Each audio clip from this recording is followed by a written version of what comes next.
Friends, GATE previous year paper solve करने की series में फ्रेंड्स हम आज सॉल्व करेंगे गेट CS 2020 का पेपर, जिसमें हम सॉल्व करेंगे जो कि डेटा स्ट्रक्चर से रिलेटेड जो क्वेश्चंस आए हैं वो हम सारे सॉल्व करेंगे 2020 के पेपर में। Okay, so friends, first question मैं आपके सामने रख रहा हूँ। प्री ऑर्डर ट्रेवर्सल दे रखा है हमें बाइनरी सर्च ट्री का, और यहाँ पे हमें क्या पूछा है, पोस्ट ऑर्डर ट्रेवर्सल पूछा है। तो एक बात आपको यहाँ पे ध्यान होनी चाहिए कि फ्रेंड्स के बाइनरी सर्च ट्री का जो इन ऑर्डर ट्रेवर्सल होता है वो क्या होता है, असेंडिंग सीक्वेंस में होता है। क्या होता है? असेंडिंग सीक्वेंस में होता है। ठीक है, तो प्री ऑर्डर ट्रेवर्सल एक बार मैं यहाँ पे लिख देता हूँ। प्री ऑर्डर ट्रेवर्सल क्या है? 15 10 12 11 20 12 11 20, ठीक है, 18 16 19, 18 16 और 19। ठीक है, और इन ऑर्डर ट्रेवर्सल क्या होगा, जैसा कि मैंने अभी आपको बताया कि जो इन ऑर्डर ट्रेवर्सल होगा वो क्या होगा, एक असेंडिंग सीक्वेंस में होगा। तो असेंडिंग सीक्वेंस में आप लिख दीजिए 10 11 12 10 11 12। ओके, उसके बाद में आ जाएगा 15 16। ओके, 15 16 18 और 19। ओके, ये दोनों ट्रेवर्सल मैंने लिख दिए हैं फ्रेंड्स। एक 20 भी आएगा यहाँ पे, 20। ओके, तो दोनों ट्रेवर्सल मैंने यहाँ पे लिख दिए हैं। अब हमें जो है पहले तो ट्री बनाना है, उसके बाद में हम इसका क्या निकालेंगे, पोस्ट ऑर्डर ट्रेवर्सल निकालेंगे। तो ट्री में सबसे पहले जो रूट नोड है वो क्या होगा, according to the pre order traversal 15, और 15 के लेफ्ट में कौन होंगे, 10 11 12, ये होंगे 10 11 और 12, और राइट में कौन होगा, 16 18 19 20, 16 18 19 और 20। इस ट्री में रूट नोड कौन सा होगा फ्रेंड्स? इस ट्री में जो रूट नोड होगा वो क्या होगा, यहाँ पर 10 रूट नोड होगा। सबसे पहले यहाँ पे क्या आ रहा है फ्रेंड्स, 10 12 11, तो यहाँ पे 10 जो है वो रूट नोड बन जाएगा। ओके, उसके बाद में 10 रूट नोड बन गया, तो 10 में जो है 11 और 12, 11 और 12 जो है वो यहाँ पे आ रहे हैं, कहाँ पे, इसके राइट पोजीशन पर। और 12 और 11 और 12 में भी कंपेयर करूं फ्रेंड्स, तो पहले कौन आएगा, 12 आएगा। पहले कौन आएगा, 12 आएगा, और 12 के जो है लेफ्ट में 11 आ जाएगा। तो ये काम पूरा हो गया इस ट्री का। ठीक है, अब हम इस ट्री की बात करें, राइट सब ट्री की, 16 18 19 20। ठीक है, ये 16 18 19 20 में सबसे पहले कौन आ रहा है, यहाँ पे 20 आ रहा है। ठीक है, 20 के लेफ्ट में ये तीनों नोड्स हैं, 16 18 19, तो लेफ्ट में हम तीनों को नोड को रख देंगे, 16 18 और 19।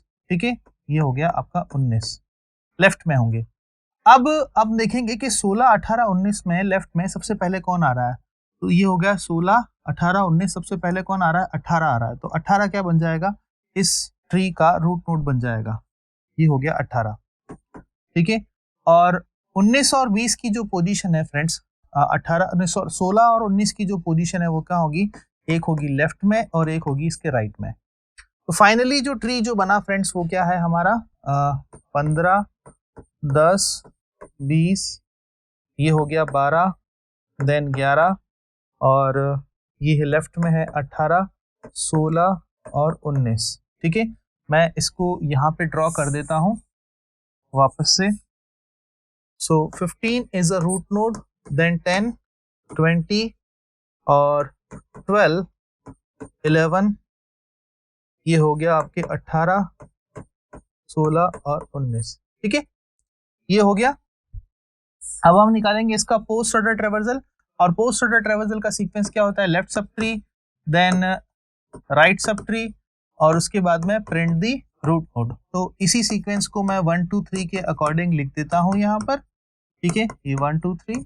ओके, 1 का मतलब क्या है, गो टू द लेफ्ट, 2 का मतलब क्या है, गो टू द राइट, और 3 का मतलब क्या है, प्रिंट द नोड। ठीक है, तो 1 कैंसिल कीजिए, लेफ्ट में चले जाइए, क्योंकि इसका सीक्वेंस क्या है, left subtree then right subtree then print the node. 1 cancel कीजिए, लेफ्ट में चले जाइए, लेफ्ट में कोई नोड नहीं है, then cancel the node. Okay, go to the left, और यहाँ पर जो है फ्रेंड्स हमें लेफ्ट में नोड मिल गया है, इसके राइट में कोई नोड नहीं है, देन हम क्या कर देंगे, इसको प्रिंट कर देंगे। तो सीक्वेंस क्या आएगा, 11। ठीक है, ये तीनों कैंसिल हो चुके हैं। इसके बाद में इसके बैक ट्रैक होके ऊपर चले जाइए, राइट में कोई नोड नहीं है, 12 ही है, तो 12 को कैंसिल 3 को कैंसिल कीजिए, 12 प्रिंट कर दीजिए। बैक ट्रैक होके हम राइट में चले ही गए थे, तो 10 यहाँ पे प्रिंट हो जाएगा, तो ये 10 प्रिंट हो गया। उसके बाद में 2 को कैंसिल कीजिए, राइट में जाइए, ठीक है, इसके left, then left, then left, ये तीनों कैंसिल हो जाएंगे, आ जाएगा 16। ठीक है, उसके बाद में जो है आप जाएं राइट के ऊपर, तो राइट में ये तीनों कैंसिल हो जाएंगे, आएगा 19। देन क्या आएगा फ्रेंड्स यहाँ पर 18। ठीक है, आप इसके राइट में कोई नहीं है तो 20 प्रिंट हो जाएगा, और लास्ट में सबसे लास्ट में क्या होगा, रूट नोड प्रिंट होगा 15। ठीक है, तो ये हो गया हमारे किसका, post order sequence, post order traversal.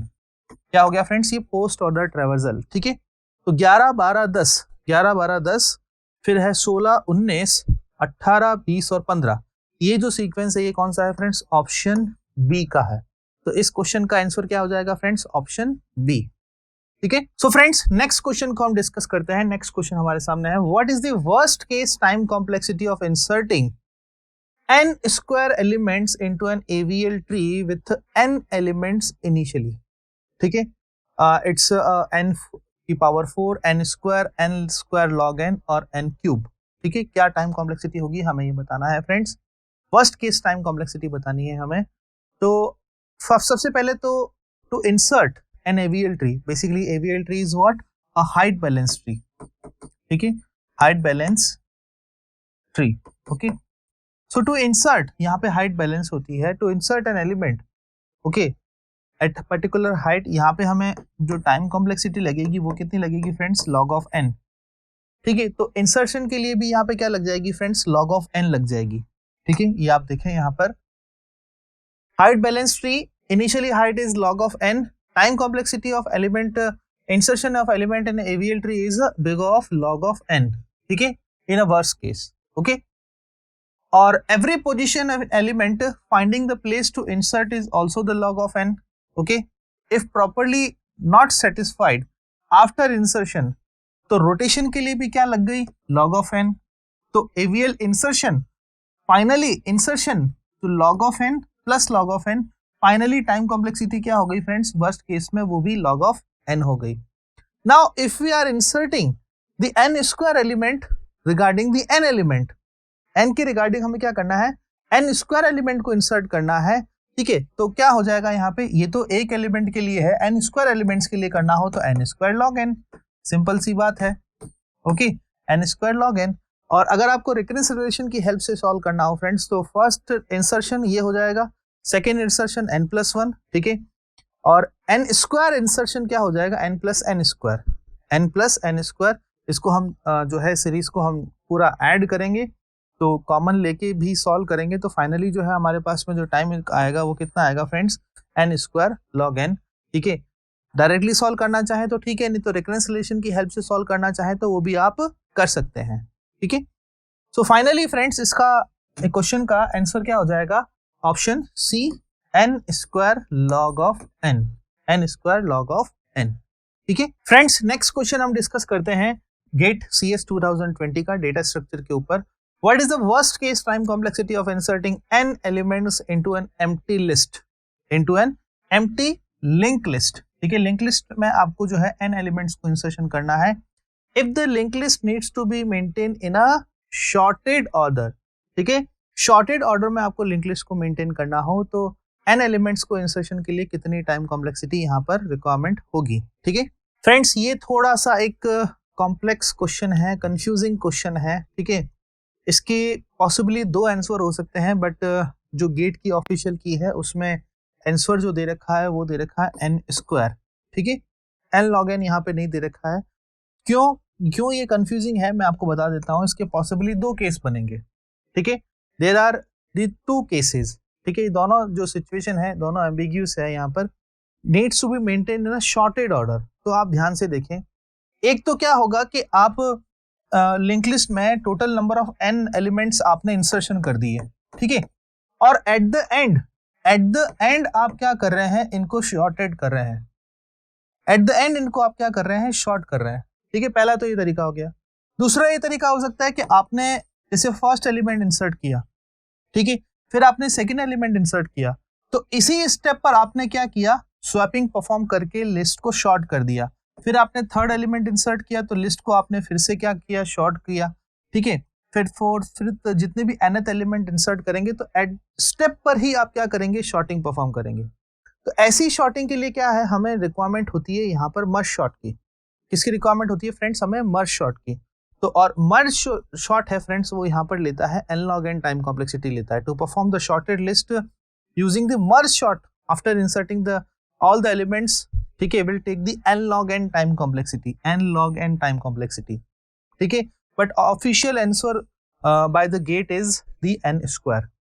और पूरे एलिमेंट्स इंसर्ट करने के बाद में, पूरे एलिमेंट इंसर्ट करने के बाद में अगर आप लिस्ट को शॉर्ट करते हैं तो शॉर्टिंग के लिए जो है ऑफिशियली कितने कंपैरिजन लगेंगे, n स्क्वायर लगेंगे। तो n स्क्वायर ही क्या होगा, इसका आंसर होगा। सो दोनों ही तरीके हैं लिस्ट को सॉर्ट करने के, एक तो पर स्टेप पर आप सॉल्व करें और एट द एंड आप सॉल्व करें। क्लियर? सो पॉसिबली जो दो आंसर हैं उसमें से best answer by the GATE official key is the n square. तो फ्रेंड्स इसका जो क्वेश्चन का आंसर होगा वो क्या होगा, option C, option C n square, ठीक है। ओके फ्रेंड्स, नेक्स्ट क्वेश्चन हम डिस्कस करते हैं, consider the double hashing scheme. Double hashing, देखिए डबल हैशिंग आ रही है अब, और डबल हैशिंग में हम जो है दो हैश फंक्शन यूज में करते हैं। Which is the primary hash function is this, जो प्राइमरी आपका हैश फंक्शन है h1 of k is equal to k mod 23, and the secondary hash function जो है वो क्या है, h2 of k is equal to 1 plus k mod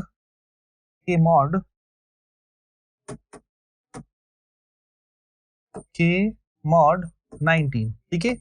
ये दो हैश फंक्शन आपको दे रखे हैं, डबल हैशिंग हम स्कीम यूज कर रहे हैं। Assuming that the table size is 23, ठीक है। टेबल की जो साइज है फ्रेंड्स वो कितनी दे रखी है, 23 आपको दे रखी है, देखिए टेबल की size 23, and the address return by the probe 1 in the probe sequence, ठीक है, for the key value is k is equal to 90 पर क्या होगा हमें बताना है। प्रोब सीक्वेंस जो है प्रोब 1 पर k इज इक्वल टू 90 पर एड्रेस क्या रिटर्न होगा हमें वो बताना है, ठीक है। तो बहुत इजी क्वेश्चन है फ्रेंड्स यहाँ पर ये, ठीक है। तो आप देखें इसको, सबसे पहले तो हमें क्या करना है, टेबल साइज 23 रखी है तो h1 और h2 की वैल्यू कैलकुलेट करनी है, h1 और h2 की वैल्यू कैलकुलेट करनी है। उसके बाद में जो डबल हैशिंग का जो फॉर्मूला है फ्रेंड्स, डबल हैशिंग का जो फॉर्मूला है उसमें दोनों वैल्यूज ये पुट करनी है। सो की वैल्यू, k की वैल्यू 90 दे रखी है, टेबल की साइज 23 दे रखी है, ठीक है। और जो डबल हैशिंग का जो फॉर्मूला है फ्रेंड्स वो कुछ इस तरह का होता है, first hash function probe sequence into h2 या h1 h2 और देन मॉड टेबल की साइज, ठीक है। k की वैल्यू आपको 90 दे रखी है, तो सबसे पहले निकालेंगे 90 मॉड 23, 90 मॉड 23, ओके। तो इसका मॉड हम निकालेंगे, तो यहाँ पे डिवाइड करेंगे फ्रेंड्स, रिमाइंडर जो कितना बचता है वो हमें निकालना है। ये बचेगा 3, ठीक है। 23 को 3 से मल्टीप्लाई करेंगे, 3 या 9 और 3 दूनी 6, 69, ठीक है। तो ये बचेगा 1, 7 में से 6 यहाँ पे 8 में से 6 गया 2, ठीक है, 21। तो इसका जो आंसर आएगा कितना आएगा फ्रेंड्स, 21 आएगा, किसका, h1k का, h1k का आंसर कितना आएगा फ्रेंड्स, 21 आएगा। और इसी तरह से फ्रेंड्स हम किसका निकालेंगे, h2 की वैल्यू, जो सेकंड जो हैश फंक्शन है उसकी वैल्यू निकालेंगे। तो h2 जो है वो है 1 प्लस k mod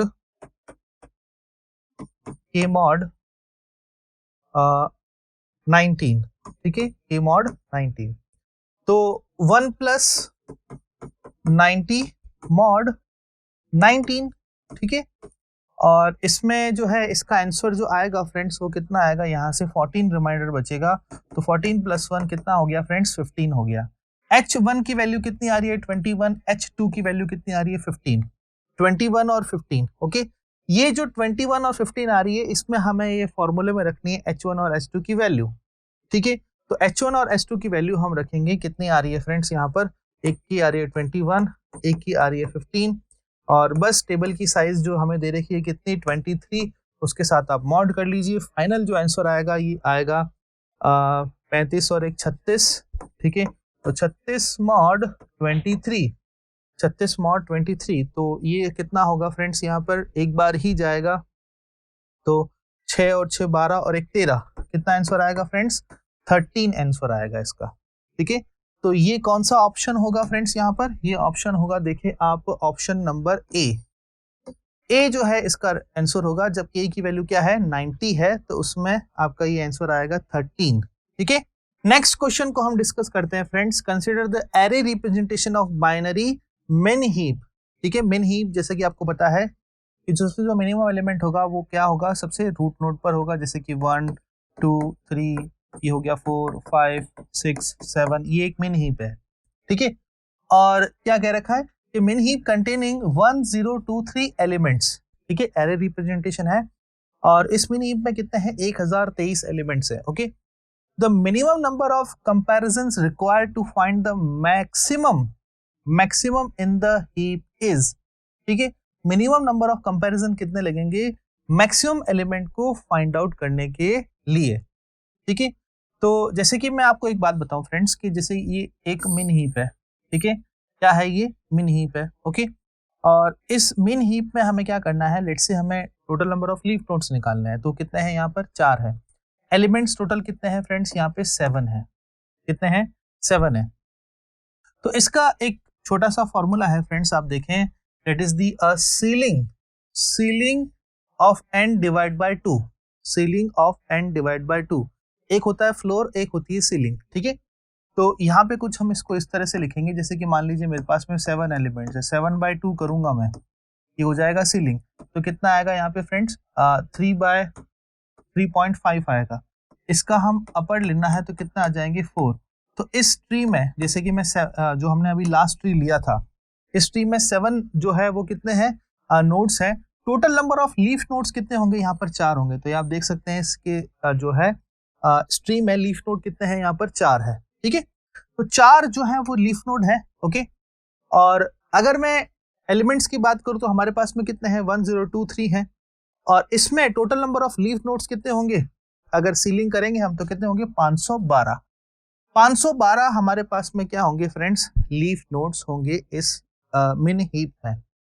अब हमें क्या करना है कि हमारे पास में n एलिमेंट्स हैं and you will need the n-1 comparison in general to find the maximum element of n element. You need the n-1 comparison. तो सेम ये कंसेप्ट यहाँ पर भी है। मैक्सिमम एलिमेंट हमारे पास है 512 है, उसमें से हमें जो है टोटल एलिमेंट्स हमारे पास है 512 है, उसमें से मैक्सिमम एलिमेंट हमें कंपेयर करना है। तो क्या होगा यहाँ पे, n-1। So 512 - 1 is equal to 511। ये 511 क्या होंगे यहाँ पर, जो है minimum number of comparison required to find the maximum in the given heap. ठीक है, तो सीधी सीधी अप्रोच है फ्रेंड्स, बट आपको ये पता होना चाहिए कि लीफ नोड हम कैसे निकालें हीप ट्री में। तो इसका आंसर क्या हो जाएगा फ्रेंड्स, 511 511 511। ठीक है, दिस इज द एक्सप्लेनेशन। और ये थे friends gate computer science 2020 data structures के ऊपर क्वेश्चंस और उनके explanation. Thank you so much for watching this video.